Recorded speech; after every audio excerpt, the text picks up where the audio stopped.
では、始めましょうか。すみません。部活、お休みなのに。いえ、顧問の先生に相談したら、快く鍵を開けてくれましたから、気にしないでください。ありがとうございます。では、まずは弓道における心得から説明しますね。道具の細かい名称などは、また次の機会にということで。はい。まず勘違いしてほしくないのは、弓道とは的に当てることを目的とした競技ではないということです。あくまで武道。一番の目的は心身の鍛錬にあります。弓を射るという一連の所作を通して心身を鍛える。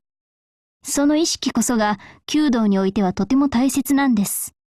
わかるような気もしますけど。まあ、なかなか馴染みのない考えかもしれませんね。そうですね。白金さんは、聖者必中という言葉を聞いたことがありますか？いえ。聖者必中とは、正しく射られた矢は必ず的に当たるという意味です。つまり、的に当たるというのはあくまでも、正しく弓を射るということの結果でしかないんですよ。問題は、的に当たるかではなくて、正しく弓が引けるか、ということですか？その通りです。よければ今日、白金さんも弓を引いてみませんか？やはり、実際に触れてみるのが一番だと思うので。はい。では、まずは私が弓を引いてみせますね。先ほどの話を意識して見ててください。はい。わかりました。弓を構える氷川さん。とても凛々しくて、かっこいい。あ、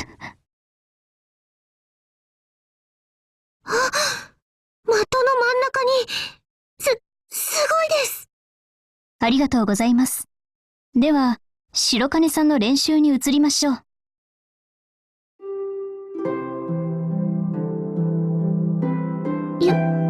弓を引くにも、ずいぶん力がいるんですね。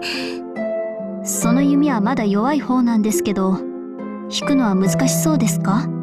いえ、これくらいなら、なんとか。それならよかったです。では、さっき教えた通りに、ゆっくりと弓を引いてみてください。まずは、左足を的に向かって半歩。それから、矢と同じくらいの幅で、姿勢を整えたら、弓をつがえて、放つ。腕が、震える。初めてで、ここまで綺麗に弾けるなんて。でも、残念ながら的は外れてしまいましたね。もう一度、今度は矢をつがえる位置を少し低めにして弾いてみてください。低めに？はい。さっきと同じように、少しだけ低く。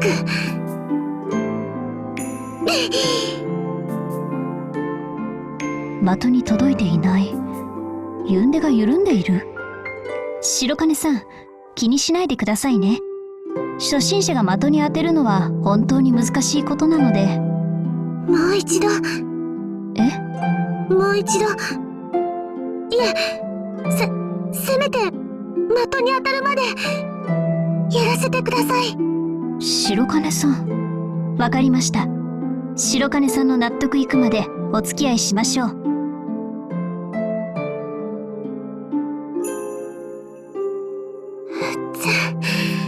全然、当たりません。次で10射目ですか。結構引きましたが、まだ的には遠いですね。もう一度。白金さん、大丈夫ですか？親指の付け根に傷が。親指の付け根は山倉と言われていて、慣れない人は怪我をすることが多い場所なんです。きちんと説明していれば防げたかもしれないのに。ごめんなさい。弓を引くのはここまでにしましょう。このままではバンドにも支障をきたしてしまいます。いえ、大丈夫です。ですが、的に当たるまではやりたいんです。すみません。でもお願いします。